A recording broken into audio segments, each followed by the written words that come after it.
ရောက်ရှိပြီလို့ပြောချင်တဲ့အခါမှာအင်္ဂလိပ်လိုဘယ်လိုပြောမလဲရောက်ရှိသည်လို့အဓိပ္ပာယ်ရတဲ့အင်္ဂလိပ်စကားလုံး၃လုံးရှိပါတယ်ပထမဆုံးတစ်ခုက reach နောက်တစ်ခုက arrive နောက်တစ်ခုက get to reach နဲ့ရောက်ရှိပြီလို့ဘယ်လိုပြောမလဲဆိုတာပြပြမယ်နော် reach ဒီ transitive verb ဖြစ်ပါတယ်အဲ့ဒီအတွက် object ဖြစ်တဲ့ကိုရောက်ရှိတဲ့နေရာနဲ့တခါတည်းတွဲပြီးတော့မှပြောလို့ရပါတယ် I reached the airport early ငါလေယာဉ်ကွင်းကိုစောစောရောက်တယ် You have reached your destination မင်းသွားချင်တဲ့နေရာကိုရောက်ရှိခဲ့ပါပြီ reach ကိုသုံးပြီးတော့ပြောမယ်ဆိုလို့ရှိရင်တော့ကိုသွားချင်တဲ့နေရာကိုသွားတဲ့ခရီးစဉ်ဒီအနှဲငယ်ကြမ်းကြာမှုရှိတဲ့အခါမျိုးအခက်အခဲရှိတဲ့အခါမျိုးအချိန်ယူရတဲ့အခါမျိုးမှာသုံးရပါတယ်နမူနာအနေနဲ့ဒီစာကြောင်းကိုကြည့်ရအောင် It took me hours to reach the top of the mountain တောင်ထိပ်ကိုရောက်ဖို့ငါအတွက်အချိန်နိုင်နဲ့ချီပြီးကြာခဲ့တယ်အထူးသတိထားမှာက reach the transitive verb နောက်က object လိုက်ရတဲ့ကရိယာဖြစ်တဲ့အတွက်ရောက်ရှိတဲ့နေရာကိုတခါတည်းကပ်ပြီးတော့မှရေးပေးရပါမယ်ဂျားထဲမှာ to in at ဘာမှထည့်လို့မရပါဘူးเนาะနောက်ထပ်စကားလုံးကတော့ arrive ပါ arrive ဒီနောက်က object ပြုလုပ်ခံရသူမလိုက်ရတဲ့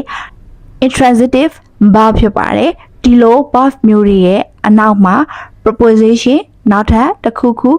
ထည့်ပြီးတော့မှပြောရပါတယ် arrive နဲ့တွဲပြီးတော့မှသုံးရတဲ့ preposition တစ်ခုကတော့ arrive in နဲ့ arrive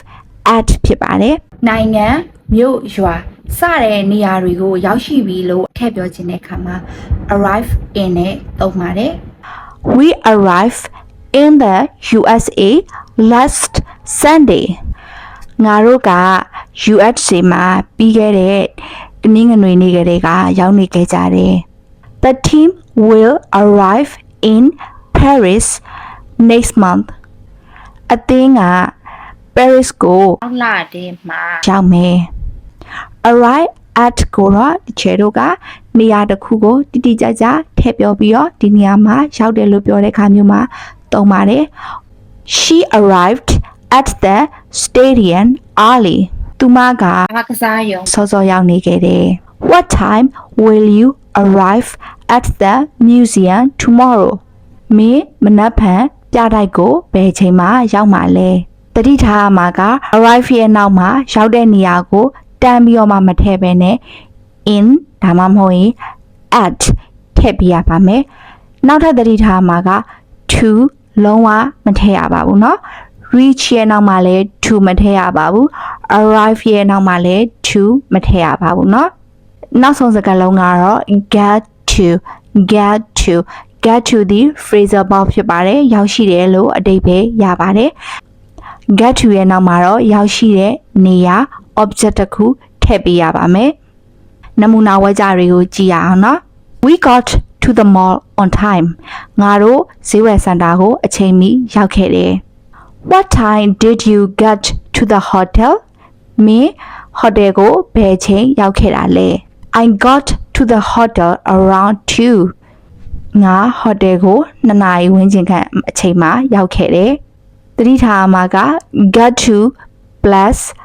location ရောက်ရှိတဲ့နေရာနဲ့ get to နဲ့တွဲပြီးတော့မှသုံးရမှာပါ